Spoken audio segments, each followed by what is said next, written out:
Hello, good afternoon, everyone. My name is Nicki. I live in Allston, Massachusetts, and I work with Unite Here Local 26. We represent hotel and food service workers in Massachusetts and Rhode Island. And I'm here today because I support the fight to fix what is broken in our nation. And I think the way to do that is by demanding a 28th Amendment for free and fair elections. And I'm also here because some in my family were able to escape growing anti-Semitism in Europe, and that's how I was able to exist here in America. And my family was able to become citizens and begin new lives here. And I think our current immigration policy has a lot to do with private prisons and detention centers, and I think going down the line of a lot of issues, we've definitely seen that money impacts the way that policies are made, and I would like to see that change on many issues, and I think the way to do that is to fix our broken campaign finance system. So I ask if you could please bring up to vote H.1926. Thank you. Hi, my name's Ricky. I'm from Salem, and I'm also here to ask that you support H.1926. You know, President Jimmy Carter was recently quoted as saying that America has become an oligarchy with unlimited political bribery, referring to giant campaign contributions given by a handful of wealthy individuals. And it's no secret he wasn't wrong, whether it's environmental action being blocked by the fossil fuel industries, or if it's drug and insurance companies getting in the way of affordable health care. This problem permeates through every major issue facing our country right now. Perhaps most toxic and dangerous, in my opinion, is how it affects America's wealth and income inequalities. Let me tell you a little about myself. I grew up in poverty. I know how hard it can be to crawl yourself out of that, and I also know that countless many other people never even do make it out. But for me, I had to work 3 jobs, each making me about $8 an hour, just to be able to afford a boarding house in a town with more opportunities. So the place had no bathroom, no kitchen. It was crawling with bugs, but it was the only thing I could afford. And I had to live there for 2 years before I had enough money saved up for first, last, and security at a real 1-bedroom apartment. So is that how hard anyone thinks it should be to move up in this country, working 3 jobs just to have the luxury of a bathroom and a kitchen? That's not what this country is supposed to be about. Working families actually are poorer now than they were 20 years ago.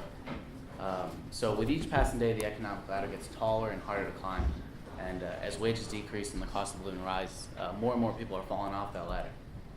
I know you all want to make it easier for people to have access to decent education, affordable housing, good quality health care, and that's exactly why we need this bill passed and why we need it now. There's a wall of campaign contributions blocking the path forward on every single issue. So we can either waste our energy trying to climb that wall even as it grows taller, or we can knock it down. So with that in mind, let this bill act as a sledgehammer that will knock down those walls and clear our path to the American dream once and for all. Thank you so much. Good afternoon. I have testimony and I will submit it. I'm trying to be mindful of your time frame. And what has occurred to me just watching what we have here today is 2 things. One, that this, having this whole committee and the co-chairs here and folks coming in and out, they're listening to what we, the citizens, have to say. We can't get that in D.C. We can't get that in D.C. And that's what we're trying to get back to, or at least something a little bit closer to that. And that's why everybody's here, and that's why everybody wants to talk to you. And we need to move this on. So my big message is that this whole process, the Article 5 process, it's a balance of power. Congress is off the rails, you've heard it, and it's not just red states or blues, it's everybody. Everybody feels the same way about this.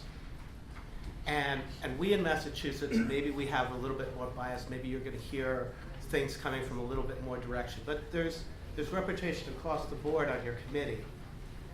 And everybody needs to know that it is all, this is cross-partisan. This is cross-partisan.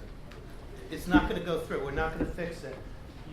Rep said that there was another issue of major importance.